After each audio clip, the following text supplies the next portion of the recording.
여러분 반갑습니다. 야옹. 그라샤 어바운입니다. 오늘 이야기는요, 좀 약간 정치적인 요소가 조금은 들어있는 것 같아. 그래서 개인적으로 저는 정치적인 이야기는 굉장히 지양하는 편이거든요. 약간 좀 민감한 부분들도 있고, 그리고 그걸 떠나가지고 여러분들 뽑고 싶은 대로 원래 뽑는 거야, 정치는. 그게 여러분의 자유고 참정권을 가진 사람들이 여러분들이 고를 수 있는 여러분의 고유의 선택이거든. 저는 거기에 대해서 왈가부가할 생각 없고 그 자율성을 굉장히 존중하는데, 근데 오늘 이야기는 약간은 관계가 될 수밖에 없는 게 특정 정치인의 이야기가 되게 되었거든요. 그래서 어제 카라큘라 이야기를 하면서 좀 제가 가진 그런 좀 뭔가 내가 가진 그런 안타까움들에 대해서 이야기를 했잖아. 시스템적인 부분들이나 아니나 다를까 제 유튜브 내에서도 많은 의견들이 달렸거든요. 그래서 뭔가 그런 사적 제재에 대해 가지고 예전에 디지털 교도소처럼 다른 사람 허위 지목하는 문제가 생길 수도 있으니까 개인이 저러는 건 이제 카라큘라처럼 공개하는 건 반대라고 말하는 사람도 있었고, 그리고 한편으로는 그런 한 사건으로 치부하기보다는 법 자체가 좀 잘못된 게 아니냐. 형사 입건이 18번인데 저런 사람은 갱생이 불가능한 쓰레기들이다. 이런 사람을 사회에 풀어놓는 게 법치가 잘못된 것이다. 뭐 이렇게 주장하는 사람들도 있었고, 그리고 뭐 여러 가지 이야기가 있었는데 내 방에는 그래도 조금 약간 반대하는 의견들이랑 찬성하는 반대가 한 반반이었던 것 같아. 엠번방 이야기도 있었고, 그리고 개인적으로 신상 공개를 개인이 멋대로 하는 것 자체는 잘못이다. 그리고 이 사회가 이 난장판이 된 건 개인의 알량한 정의감 때문이다라고 얘기를 한 사람도 있었습니다.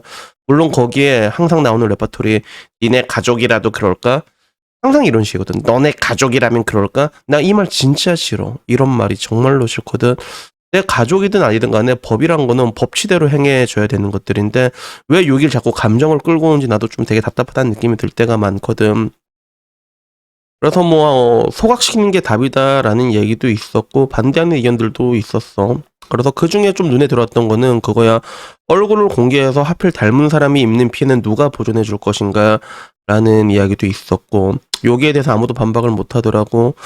그래서 공개를 했을 때 오는 효중도 있고 장점과 단점이라고 했을 때 사실 나는 그런 뭔가 신상 공개라는 게 뭐 그런 뭔가 이러한 사건이 다시 발생하는데 방지하는데 그렇게 효과가 그렇게 좋다고 생각하진 않거든 나는. 그리고 방금 전 말했던 대로 여러 가지 문제가 있어. 얼굴이 닮은 사람이 입는 피해도 있을 수도 있고, 그리고 그 사람과 관계없는 가족들이 고통받게 되는 것들도 분명히 오게 될 수밖에 없는 것들이고, 물론 우리 가족을 생각한다면 전부 다 죽여야지, 그지? 우리 자식 괴롭히면 죽여야 되고, 그지? 우리 마누라 괴롭히면 죽여야 되고, 우리 엄마가 괴롭히면 다 죽여야 되는데, 그러면 결국에는 법이라는 게 그냥 말 그대로 그냥 필요가 없단 말이야. 그냥 인민재판하면 된단 말이야. 그런 식으로 굴러가서 뭐가 나아지냐는 거지. 그래서 저는 여기에 대해서 내가 생각했던 가장 이상적인 법안은 뭐냐면 형량의 강화였거든요. 형량의 강화. 영미법처럼 판사가 개인적으로 재량으로 많이 때릴 수 있게 만드는 것들, 아니면 혹은 전체적으로 법 자체를 뜯어 고쳐가지고 형량을 강화시키는 것들, 난 이런 것들이 시스템적으로 바뀌어야 된다 이렇게 생각을 했는데, 근데 지금 와서 생각하면 정말로 그런 공약을 내건 정치인이 한 명이 있었어. 내가 아는 사람 중에 딱 한 명이 있었거든. 그래서 오늘은 그 사람에 대해서 이야기를 하려고 합니다. 그리고 이쯤 되면 눈치를 빨았겠지만 대한민국 대통령 후보 역사상에 형량 강화를 주장했던 사람이 있죠. 그 사람이 내가 알기로는 한 명밖에 없거든. 그게 누구냐면 이회창이지. 회창이 형이지. 그래서 지금 와서 보면 이제는 이제 더 늙어가지고, 이게 어떻게 보면 이 사람이 대한민국의 보수계에서는 약간 레게노 같은 느낌인데 비운의 레게노지. 무관의 제왕 같은 느낌 있잖아. 국무총리부터 대법관까지. 심지어는 이 사람이 대법관 판사 출신으로 대법관을 40대 중반에 달았습니다. 그리고 뭔가 이제 대쪽 판사로 되게 뭔가 자기 고집이란 게 분명히 있는 사람이었거든. FM대로 하고. 그래서 어떻게 보면 이제 그런 것 때문에 되게 유명해지고 보수계 아이콘으로 올랐는데, 근데 이 사람이 했던 공약들을 보면 뭐 여러 가지 공약법들이 있거든. 근데 그 중에서 내가 정말로 내가 진짜 마음에 들었던 건 그거였던 것 같아. 사형 집행과 형량 강화. 사형 집행과 형량 강화. 뭐 그 외에도 뭐 여성부 폐지라던가 국보법 강화라던가 성매매 특별법 폐지. 이것도 성매매 특별법 폐지도 사실 뭐 이런 게 지금 대한민국 너무 많이 하잖아. 사실 너무 많이 하는데 음지로 이러면 이게 감추는 게 무슨 의미가 있나.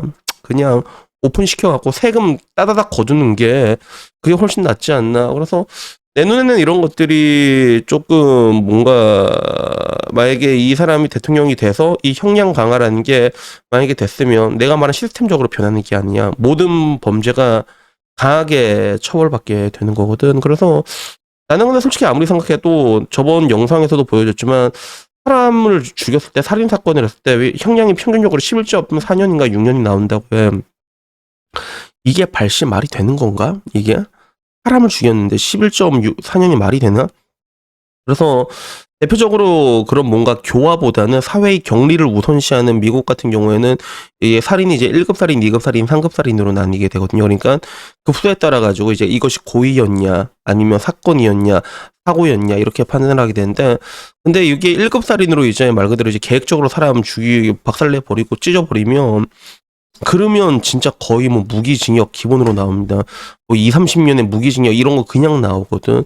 그 정도는 나와야 되는 게 아닌가. 그래서 옛날에 법 같은 거 보면 뭐 고조선의 8조법이나 아니면 판무라비 법 좀 보더라도 거기는 되게 공평하잖아. 눈에는 눈, 이에는 이. 사람을 죽이면 어떻게 해? 죽여버린다니까 진짜.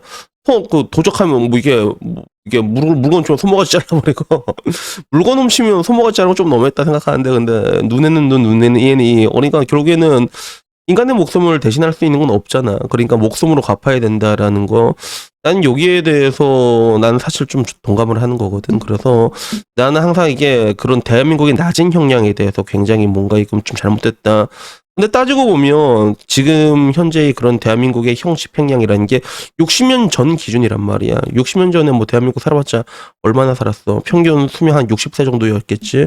그러니까 그 당시에 10년과 지금의 10년은 너무나도 많이 달라졌다는 거지. 그래서 이런 걸 보면 옆 나라 일본 같은 게 보더라도 일본 같은 데도 사형을 좀 이렇게 세게 때립니다, 실제로. 일본은 사형을 실제로 지금도 집행하고 있는 나라고, 그 사형 집행하는 만화 보니까 좀 특이하더라. 뭐냐면 교도관들이 3명이 동시에 누른데 교수형을 시키는데 한 사람이 누르면 죄책감 들까봐 세 사람이 이렇게 동시에 누르고, 그리고 그 사형 범죄자들한테 언제 죽는지 안 알려준다고 하더라고. 집행이 언제 되는지. 그러면 그 사람들은 이렇게 지내다가 다음날 아침에 알게 된다고 하더라고. 왜?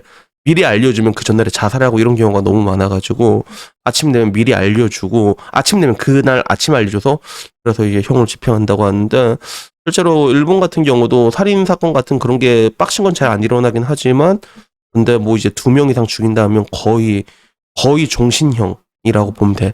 2-3명 죽이잖아. 그러면 사형 굉장히 쉽게 떨어진다고 하더라고. 그래서 여튼 뭐 지금 와서 보면 나도 사실 그래. 방금 전 말했던 그런 정가 18범의 형사법만 18번 위반한 거 아니야. 그치? 정가 18번이면 그런 사람들이 갱생될 거라고 보지는 않거든. 그러면 이런 사람들을 어떻게 격리시킬 수 있을까? 거기에 대한 관련된 법안 판사들이 어떻게 할 수 있는 게 아니거든. 이거는 법을 바꿔야 되거든. 그리고 법을 바꾸는 거는 입법부에서 하는 거잖아. 결국에는 이제 국회에서 하게 돼 있는 것들인데 왜 지금까지 이런 것들은 손보지 않았냐는 거지. 이상한 게 비용신 같은 법들은 말하지 않아도 준내 잘 만들어내고 있잖아. 그래서 저는 뭐 지금 대한민국에 가장 필요한 것들 중에 하나가 저는 이렇게 형량 강화라고 생각합니다.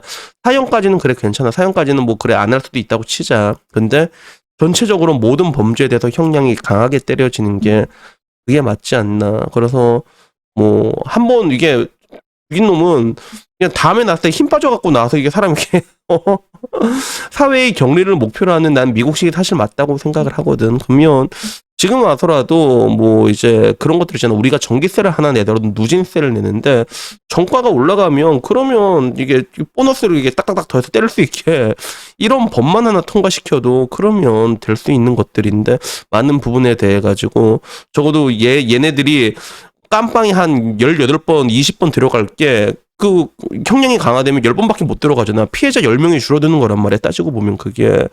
난 그런 게 맞는 게 아닌가라는 그런 생각을 가지고 있는 사람으로서 과거 이 회창이 옹이 말했던 그 형량 강화, 난 저게 정말로 그 당시에도 눈에 많이 들어왔거든. 그게 갑자기 생각나가지고 오늘 이 영상을 한번 찍어봤습니다. 그래서 여튼간에 뭐 오늘 이야기는요, 뭐 딱히 뭐 어떤 정당을 지지하는 그런 게 아니고 나중에 시간이 지나가지고 똑같은 공약이 있죠. 형량을 강화한다. 모든 죄에 대해 형량을 강화한다라는 그런 걸 들고 나오는 후보가 있으면 저는요 그 사람을 뽑을 것 같습니다. 물론 여러분들한테 지지하라고 강요하진 않았지. 여러분 뽑고 싶은 사람 뽑아. 난 내가 뽑고 싶은 사람 뽑을게. 근데 나는 이 대한민국의 가장 큰 문제점 중에 하나가 좀 이게 죄를 지으면 벌을 확실하게 받아야 되는데 대신 확실하게 받으면 다음 기회를 줘야 돼. 근데 문제는 뭐냐면 전체적으로 너무 약하다라는 생각을 지울 수가 없어가지고 오늘 이 이야기를 한번 해봤습니다. 그래도 어떻게 하면 오늘 이야기는요 여기까지고요. 다음에는요 조금 더 좋은 이야기로 찾아뵙도록 하겠습니다. 이상입니다. 감사합니다. 야옹.